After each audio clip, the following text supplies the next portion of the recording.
Heboh, Oknum Majelis Ulama Indonesia sempat mengharamkan tanggal 1 Syawal yang jatuh hari Jumat tanggal 20 Maret akhirnya klarifikasi dan minta maaf. Dia menyatakan penentuan Idul Fitri tanggal 1 Syawal itu haram sama dengan makanan haram seperti babi. Maka, Cholil Qoumas dihujani protes hingga akhirnya hanya bisa minta maaf. Di lapangan, banyak sekali ibadah sholat. Idul Fitri berakhir kericuhan. Padahal di Mekah dan Madinah, sholat Idul Fitri dilakukan Jumat tanggal 20 Maret tahun 2026, bukan Sabtu. Juga di banyak negara lain termasuk Australia tanggal 1 Syawal ditetapkan sama dengan penentuan 1 Syawal di mayoritas negara di dunia, yakni Jumat. Tindakan oknum MUI Cholil Nafis ini memicu banyak kericuhan dan protes di berbagai platform, termasuk di media sosial. Apalagi terbukti tanggal 15 Syawal saat bulan purnama dipastikan bukan tanggal 16 Syawal. Sesuai dengan ketetapan tanggal 1 Syawal adalah hari Jumat, tanggal 20 Maret tahun 2026.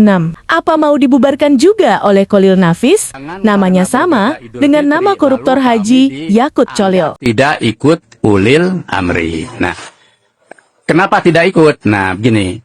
Soal penentuan awal Ramadan, Syawal, Zulhijjah, dalam pandangan keagamaan kami, dan saya yakin dalam pandangan keagamaan pada umat, itu wilayah ijtihad.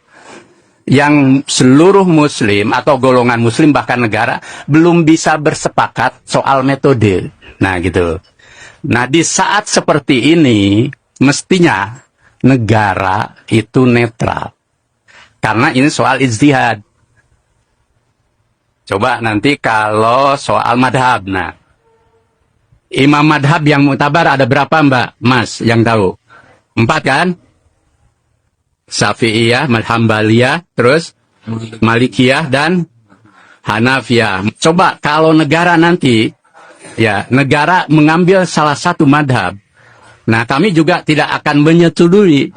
Kalau kami tidak menyetujui negara mengambil madhab tertentu, karena ini wilayah ijtihad. Nah gitu loh. Jadi bukan tidak ikut ulil amri, tapi kami berbeda karena ini soal metode. Penentuan puasa itu sudah bisa ditentukan jauh-jauh hari. Betul, betul.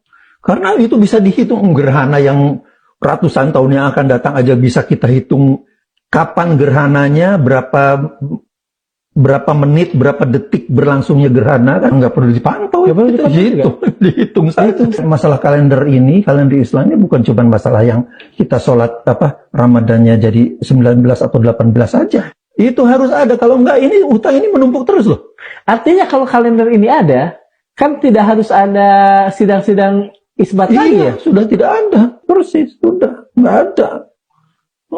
Cuma buang-buang duit APBN aja kan itu, yang tidak ada gunanya. Pada tanggal 17 ini, itu kan akhir Syaban itu, 17 Februari itu. Kemenag itu mengirimkan orang, itu kan pasti biaya yang sangat besar lah itu untuk seluruh Indonesia kan gitu ya. Yang saya takutkan, yaitu proyek rutin. Itu adalah proyek yang mungkin nilainya cukup besar. Ramadan 2024. Menterinya masih Yakut ya.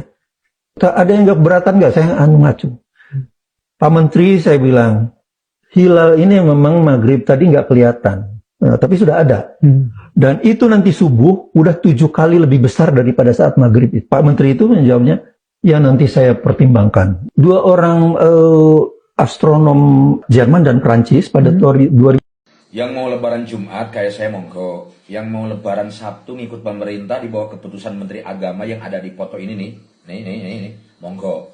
Foto hanya pemanis ya, mohon maaf. Momen Menag, Bapak Nasarudin cium mesra Paus Fransiskus. Ada beberapa pesan saja dari saya. Pertama, MUI nggak usah bilang haram kalau nggak ngikut pemerintah dengan dalih tidak taat kepada ulil amri. Karena kalau saya balikin, sudah sesuai belum dengan kategori ulil amri. Wong syariat Islam aja nggak tegak secara kafah. Giliran nentuin 1 Syawal bahwa dalil Quran taat kepada ulil amri.